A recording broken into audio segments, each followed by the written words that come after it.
to really fix it very quickly. But for the sake of why we're doing this, guys, when this is weak and unopposed, you allow this downward force to dominate. So all this force from this muscle here, the tightness, is pulling straight up on here, which is going to cause the most pain and discomfort down here and along the whole band. If we can offset some of that by having more of this counterbalance from behind, we're going to disperse those forces, take all the strain off of the IT band itself, and get this thing gone forever, all right? So I'm going to bring Jesse in at this point to test those. This is not remedial. I've mentioned before the Jane Fonda exercise, side leg lift. This is incredibly helpful here, and this actually helps with low back pain as well to prevent that from coming back. So get back in position, stack everything, and now you have to go slow and deliberate though, okay? So make sure you go straight down to the ground, flat down. All right, there you go. Now, what we want to do is we want to lift straight up, slow, control it, squeeze through here, bring it back at the same time. That's where you're going to start and end, okay? Yep. So you're going straight down, and then up and back right there, and squeeze it. Yeah, all right, and down, right. Okay, go down, and up, right there, and squeeze it. All right, so everyone deliberate, everyone squeezed, everyone with a purpose. I'm telling you, you'd be lucky if you get 10 or 12 good repetitions here. But it showcases just how weak this muscle is, and once you start to finally address it, you're going to be amazed at how much more effective it is for getting rid of this pain. Now, a couple other things. Number one, things to watch out for. As you lift it up, don't lift up and start bringing it in front of the body. Okay, that's a substitution. Instead of being back here in extension, you're shifting the focus off of the glute medius to more of the hip flexor to do this work for you. You don't want to do that. The next thing that's going to likely happen is as you start to bring the leg up, you're going to turn your body. Your pelvis is going to drop back in this direction.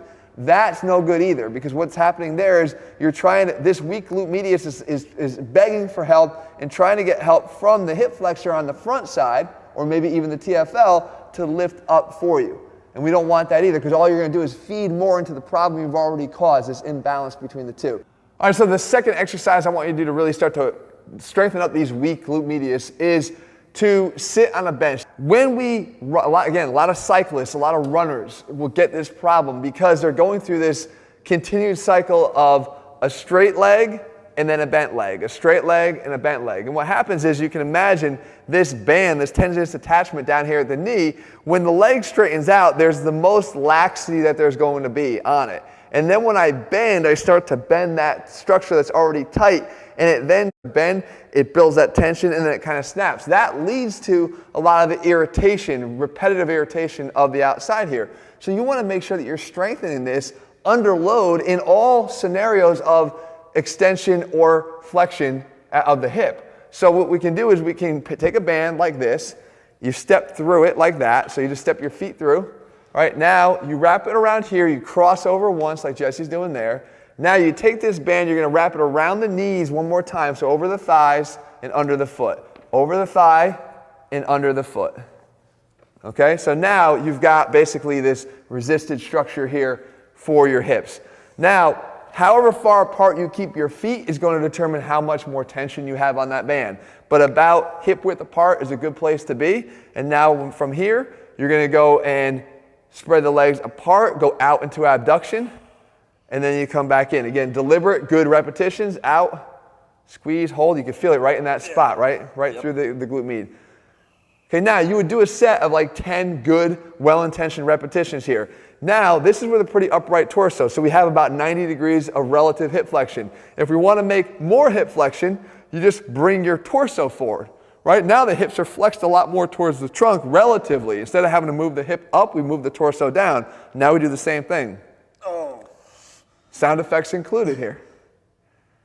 Right? Yeah. Harder here? Yeah, way harder. Okay. Again, probably weak in this range. Okay, same thing, 10 good repetitions there. And then the last thing, you put your hands on the bench, you allow yourself to lean back, your feet can come out a little bit this way, towards me, you scoot your butt forward. Now you're into more of an extended range of motion at the hip, not fully extended, but you're less flexed. And now you go and you do the same thing. Oh. Out and in, the same way. Into abduction, hold, squeeze, and then come in. Oh. You're not speeding through these reps, you're doing each one with quality. All right, so again, something really simple you can do, 10, 10, and 10. You do these a few times a week, and I promise you, as that gets better, you're going to start to feel that this pain on the outside of your knee or even up your leg is going to be gone forever. You never had to foam roll in the first place. One last thing I want to show you is just 2 maintenance stretches you can do just to make sure you're keeping it loose on it. Make sure that your elbow is underneath your shoulder like Jesse's doing there for support. And then what you're going to do is if you're going to stretch your right leg out, right, the right IT band, then it goes out to the side and it's straight like that. You try to keep your knee as straight as possible. With your left leg now, step across and down. Okay, now all he's going to do is he's just going to allow himself to sink straight down just like that. Okay, he's just getting that stretch all the way around the outside of that hip, all the way down to the knee. If you bend your knee, you're going to lose some of that. The other thing that you're looking at is up here at his torso. He's trying to create some extra flexion, lateral flexion. So you can see he's sort of leaning in that direction to try to open it up. That will actually be a nice additional stretch to feel it basically from the lat attachment up here at your armpit all the way down to the outside. All right, so obviously you do both sides. You hold this for about 45 seconds or so per stretch, and you're good. All right, so this one you don't need to rest on anything. You can do it freestanding in space. So here's Jesse, again, standing. And what he's going to do, if it's the right side, he's going to step in front of that right side with his left foot and now turn his body in that direction and then start to lean his whole body while he shoots his hips, his right hip, all the way out to the side as far as he can.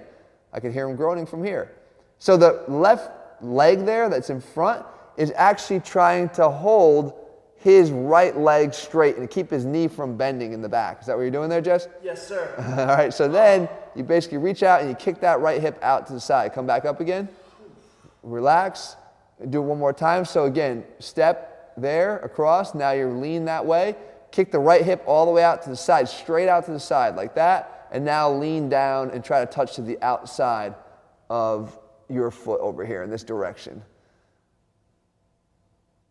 And again, you'd hold this for about 45 seconds, and that's just a quick thing, easy thing you could do. But the most important thing is that working on the strength is going to be the long-term key to your success. All right, guys, so there you have it. Finally, a permanent